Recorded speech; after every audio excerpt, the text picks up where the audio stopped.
Saya ingin menjelaskan tentang penelitian peningkatan kinerja antena microstrip linear array 1 kali 5 dengan sistem proximity coupling.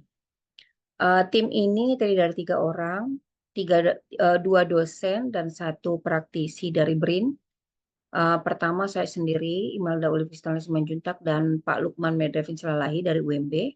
Satunya dari BRIN, itu Ibu Sulistianingsi dan duanya mahasiswa. Adapun penelitian ini, eh, beberapa mata kuliah yang berkontribusi sebagai dasar dari pengembangan penelitian ini adalah antena dan propagasi. Di sini kita mempelajari bagaimana mengerjakan antena microstrip array, juga belajar tentang sistem pencatuan edge dan metode proximity coupling. Dari medan elektronika kita juga belajar bagaimana menghasilkan sistem propagasi dari patch dengan substrat yang berbeda-beda dan jarak patch yang berbeda. Selanjutnya mata kuliah yang berkontribusi lagi adalah sound transmisi. Kita di sini juga belajar bagaimana sistem pencatuan pada antena microstrip linear array. Adapun eh,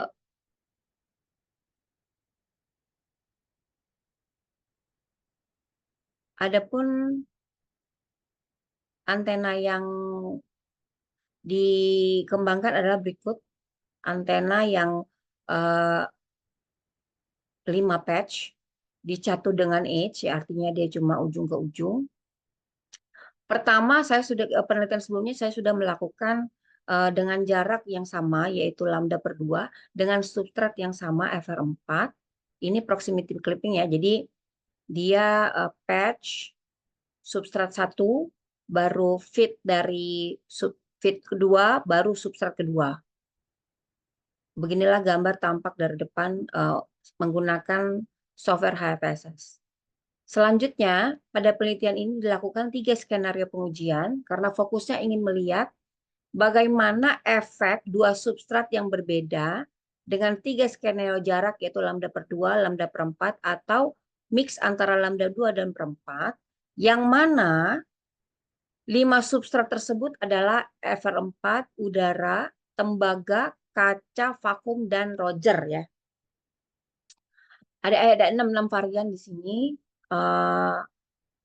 Diuji bagaimana efek dari substrat yang berbeda dan jarak yang berbeda antar patch itu mempengaruhi nilai gain. Nah, parameter yang diuji adalah berdasarkan nilai koefisien Pantul. Memang ambang batas itu di bawah minus 10 dB. Sebenarnya target utamanya min 20, tapi kita mengikuti standar saja min 10 dB, dan antena ini bekerja pada frekuensi 2,6 GHz. Kemudian parameter selanjutnya kita ambil pola radiasi untuk mengecek main loop-nya tersebar besar dan side loop-nya kecil apa tidak. Selebihnya kita melihat berapa total gain tertinggi yang didapatkan dari tiap dimensi antena. Berikut adalah contoh dari S11 atau koefisien Pantul dari substrat pertama FR4, substrat kedua kaca, dan kebalikannya. Dan didapatkan dia tertinggi di minus 13, di 2,8, di 2,9, sementara ini dia hampir mencapai minus 12, tapi di dekat ya sudah 2,6. Jadi secara koefisien Pantul ini lebih mendekati atau ini lebih bagus dibandingkan yang ini. Pola radiasi juga secara umum FR4 kaca dan kaca FR4 ya, dia memiliki main loop yang besar 1, 2, 3, 4. Ini 1 dan ini kecil. Secara menyeluruh ini pola radiasi yang lebih bagus karena side loop-nya juga sedikit. Ini side loop-nya agak banyak ya di bawah ini kan, secara ini dia lebih banyak dibandingkan ini. Tapi secara pola radiasi dia lebih bagus dibandingkan yang kaca plus FR4. Polar plot 3D juga sama. Di sini terdapatkan gain total 2,45 dB, sementara di sini 10 ya, karena dia 10⁻1 ya. Dia lebih rata dan menyeluruh dibandingkan yang FR4 per kaca. Jadi dari sisi koefisien Pantul dan tingginya gain, kaca sama substrat 1 kaca dan substrat 2 FR4 lebih bagus dibandingkan yang FR4 per kaca. Nah, semua dibandingkan, kita bandingkan dengan jarak lambda per 2, lambda per 4, dan mix ya. Didapatkan nilai tertinggi atau nilai terbagus dimensinya, terbaiknya. Secara gain adalah kaca FR4 untuk lambda per 2, yaitu 10, karena sebelumnya kan dengan substrat yang sama dia 2 dB ya. Nah, kalau ini juga sama, kaca FR4 ini 10, ini juga sama, kurang lebih sama ya. Jadi terwakili oleh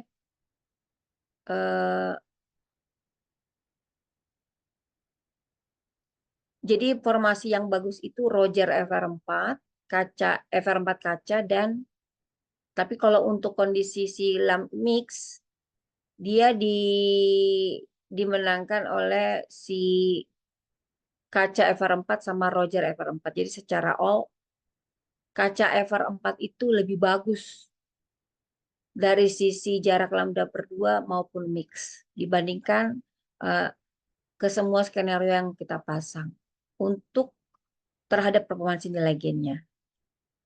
Nah, itulah hasil kesimpulannya. Terima kasih.